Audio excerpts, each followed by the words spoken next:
Y'all, it is not looking good for Soulja Boy right now. And honestly, the streets are saying he might be on the run, because after this massive lawsuit just hit him with over $4 million in damages, folks are noticing something real suspicious. Soulja has gone ghost, and when the money's gone and the heat is on, that's when the running starts. So here's what went down. A jury in Los Angeles just hit Soulja Boy, real name DeAndre Way, with a $4.25 million verdict after finding him liable for sexual battery, assault, emotional distress, gender violence, and more. That's a heavy list, and the allegations are beyond disturbing. Think about the verdict. Today, I stand before you deeply disappointed in the verdict delivered in my case. I firmly believe that the decision made in court was not based on facts or substantial evidence, but rather on factors that were outside of my control. The truth was overshadowed by the involvement of individuals such as the jury who were not present during the events in question.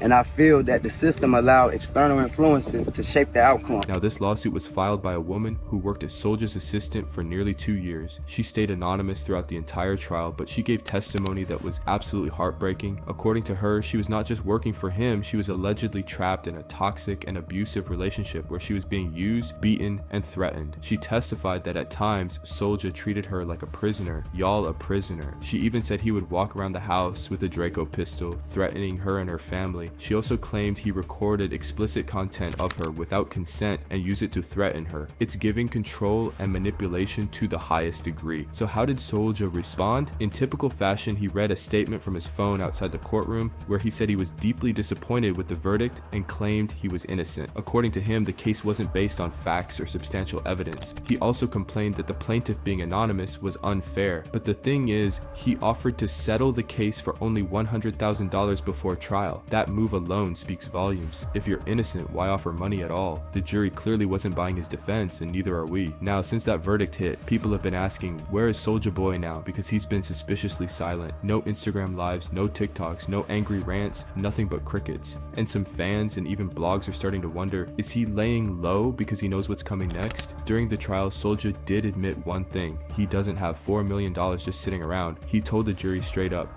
as far as $4 million just to pull out and pay, I don't have that. He also said he was late on his $25,000 a month rent, which, let's be real, who is still paying that in 2025? Soulja tried to play the sympathy card, mentioning his kids, his declining music career, and how he lost a Coachella slot because of the accusations. But here's the thing, the lawyer for the woman Nima Rahmani made it very clear they're coming for his assets, whether he's on tour, doing TikTok lives, or trying to cash in on Crank, that nostalgia he's gonna have to pay up.